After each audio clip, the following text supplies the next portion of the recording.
Today we have some breaking news out of OpenAI. This is actually something that has been going around for the last day or so, but essentially OpenAI has released a demo of a very interesting capability, and they have announced that ChatGPT is now being updated to be able to see, hear, and speak. This is absolutely crazy. If you listened to my podcast yesterday about Spotify, this was a piece of the equation, right? Essentially, they said that they're collaborating with Spotify to be able to translate podcasts into other languages. So like Lex Friedman, for example, is one of the first ones, and they're going to take his literal voice, clone it, but have him speaking in Spanish, right? So it's not just like, dubbing with a Spanish voice. It's literally Lex Friedman speaking in Spanish.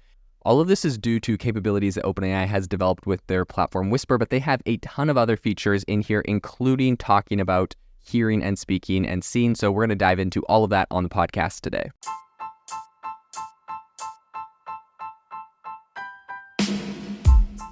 Welcome to the world's #1 AI podcast, AI Chat. I'm your host, Jaden Schaefer. Make sure that you go to aibox.ai, link in the show notes, to join the waitlist for our new AI platform. We're going to be launching an incredible platform that allows you to build anything you want with workflows in AI. So you're able to chain together ChatGPT and image generators and audio generators to make really powerful apps for your organization, or you can host them on our marketplace and actually generate royalties from them. So make sure to go to aibox.ai and join the waitlist. In addition, if you like the podcast, if you could do me a massive favor and please leave us a review on Apple or Spotify or wherever you listen to your podcast. This helps me be able to get better guests on here as they check the reviews to see how you guys are liking it. So if you could please do that, I would really, really appreciate it. Have you ever wanted to start your own podcast? I record and publish podcasts on a platform called Spotify for Podcasters, and I absolutely love it. Essentially, you can upload from your phone or computer, and it distributes to every platform that plays podcasts. They support video podcasts, and you can make money on the platform with ads or even podcast subscriptions, something that has made my life so much easier as a podcaster. So if you're interested, I highly recommend you give it a try. You can download the Spotify for Podcast app or go to spotify.com/podcasters to get started on your podcast today. The first thing I want to break down is the fact that OpenAI has just announced in a LinkedIn post, and I'm assuming they usually just copy and paste this on Twitter and everywhere else, but I just saw it on LinkedIn first, but it says ChatGPT can now browse the internet to provide you with current and authoritative information to compete with direct links to sources. To complete with direct links to sources. It is no longer limited to data before September 2021. Since the original launch of browsing in May, we received useful feedback. Updates include following robots.txt and identifying user agents so sites can control how ChatGPT interacts with them. Browsing is particularly useful for tasks that require up-to-date information, such as helping you with technical research, trying to choose an e-bike, or planning a vacation. Browsing is available to Plus and Enterprise users today and will expand to all users soon. To enable, choose Browse with Bing in the sector under GPT-4. Okay, so this one, really quick, is actually something that they used to have embedded in ChatGPT for those that are old enough to remember this. And essentially, you can enable this so you're browsing with Bing and you get search results in here. Now, this was kind of like a response to Google Bard, and also what Google Bard was like most worried about happening. So great feature.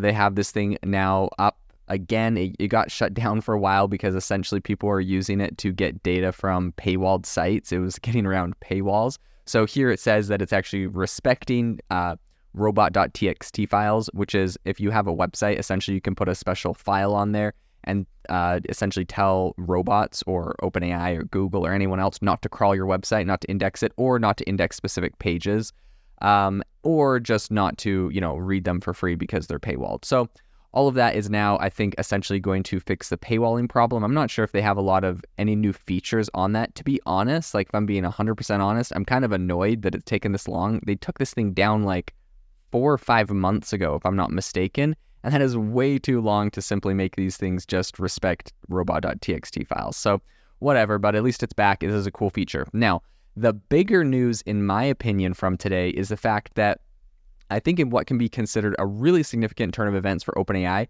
it is in talks that could potentially result in a dramatic re-evaluation of the company, potentially bringing its total valuation between $80 and $90 billion. And this is according to a report from the Wall Street Journal. So this move would enable current employees to sell their shares unlike traditional fundraising methods that involve issuing new shares, essentially the employees that have stock options in the company can now sell them if they do this new raise. So earlier in April, OpenAI got around $300 million in funding from some notable venture capital firms, including Sequoia, A16Z's Andreessen Horowitz, Thrive, K2 Global, and that valued the company at $29 billion. So this investment came on top of course, the huge infusion of cash from Microsoft, which was finalized in January of this year. So Microsoft's investment size was not officially disclosed, but it's, pretty widely believed to be around $10 billion. So the company, which Microsoft owns a 49% stake in, has been making waves in the tech industry, particularly with its flagship product, ChatGPT, of course. We all know this. But since its debut about 9 months ago, ChatGPT has, obviously become absolutely massive. And I think it's really interesting, right? ChatGPT took off and everyone knew it was big at the beginning of the year. I think we've really seen the ways that this is getting integrated into everything as the year progressed. And if this report is correct, I think we're seeing a massive spike in the valuation of this company, which is probably just going to show, of course, all the new products they've come out with, but also how widely adopted they are and how strong of a position people believe they're in. So in a statement released in late August, OpenAI indicated that it's eyeing the billion-dollar revenue mark for 2023. So if they are able to actually generate $1 billion this year, that's going to be very, very impressive. In total, OpenAI is sitting on a massive $11.3 billion in venture capital. So they obviously have a lot of money sitting in the bank that they can deploy. I think giving it tons of leeway for experimentation and risk taking. They're really not probably worried about money right now, as they have, some fairly sizable returns. So I think adding to a really intriguing dimension to this whole narrative right now is that OpenAI seems to be diversifying its ambitions beyond software. This is the third update from OpenAI I wanted to bring to you, right? So here, according to The Information, which is personally one of my favorite tech journals, OpenAI's CEO Sam Altman is in early stage discussions with John Ivey, the iconic former Apple product designer, right? He's helped with the iPhone and a lot of the Macs and a lot of really cool Apple stuff. He's just kind of like the famous guy that makes Apple products look amazing in the way they look. And of course, he's left Apple recently, but they're currently in talks with him, allegedly, according to The Information, about a potential AI hardware project. This could be really interesting. We've seen a couple other AI hardware projects come out, and I think notably there's one called Humane, which essentially allows you to talk to AI and kind of have this device in your pocket and does a bunch of different things. I'm not sure how viable it is or how much people want this specific device in their pocket, but everything that the device is capable of on a software side, OpenAI is able to do. And so while Humane is, I think, doing all their own software, which is impressive, I think where they're going to see the hang up is getting like the software hardware combo completed. And so in the meantime, while they're working on that, I think OpenAI, since they already have the software done, has a moment to kind of swoop in and get something good built. And of course, if you're going to build a hardware project, who better than, of course, the legendary Jony Ive, who is, absolutely famous in this line. So although details are sparse at the moment, billionaire Masayoshi Son of course, SoftBank, is said to be somehow involved in all of this, in this initiative here. So I think it's worth noting that hardware isn't a new venture for OpenAI. The company actually had a robotics division, which was disbanded in July of 2021 due to technical and also likely financial challenges. They were not, of course, as famous as ChatGPT has made them now, and they were, they didn't have all of the funding that they now have, of course, this massive safety cushion, and so they disbanded that. However, I think the financial war chest they now have, and the valuation that they're trying to raise more money at, OpenAI seems well poised to kind of undertake a hardware project, and I think if it decides to go in that direction, it's definitely going to have people interested in investing in it. So Jony Ive's design is almost legendary. Since leaving Apple in 2019, he's been involved in several high-profile projects, including a $60,000 turntable designed for audio equipment company Lin, and also the Astra Carta framework logo for King Charles III. Which, kind of focused on sustainable space practices. So looking at kind of what's next, I think with conversations around a potential share sale and the exploration of the hardware sphere, OpenAI appears to be really on the cusp of a lot of pivotal changes that could redefine its business. So whether the company is extending its horizons to broadly, or is, preparing for more, essentially being integrated more comprehensively into this kind of tech ecosystem. I think we're about to find out. Now, something that's very interesting that I want to bring up is the fact that OpenAI is hosting a big conference in November. And I've seen a bunch of tweets out there where people are saying like, oh my gosh, OpenAI just unveiled like how ChatGPT can see, speak, and hear. Like, what is there left to announce in this January conference if they achieved AGI? And of course, there's a bunch of speculations and rumors because Sam Altman, for the first time in like 7 years, he commented with his Reddit account saying we've achieved AGI internally. And then when everyone was freaking out, he was like, I'm just kidding. I'm just trolling you guys. Like, if I announced AGI, I'm not going to be announcing it on Reddit.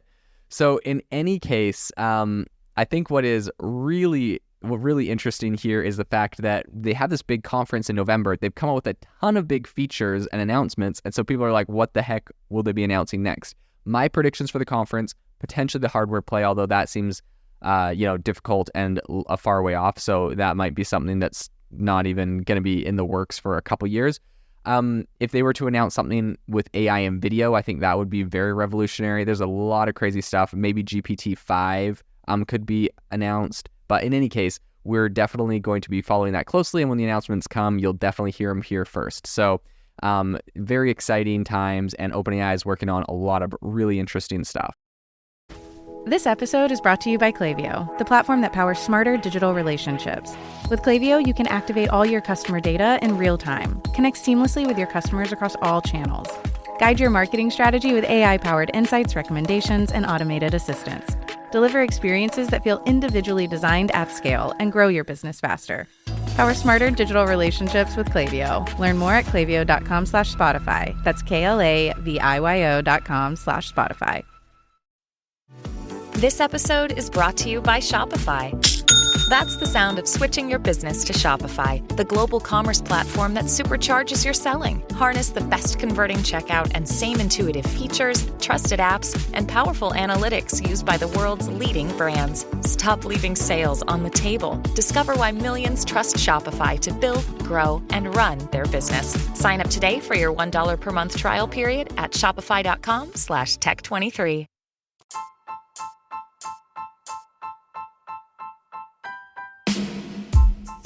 Thank you for listening to the AI Chat Podcast. If you enjoyed the podcast, I'd appreciate it if you rate me wherever you listen to podcasts. And if you're looking for an innovative group of AI enthusiasts, make sure you check out our Discord channel and also our Facebook community. It's obviously a lot more interactive than a podcast, where we can actually share software tools, prompts that we're using in everyday AI. I'll leave a link for those in the description below.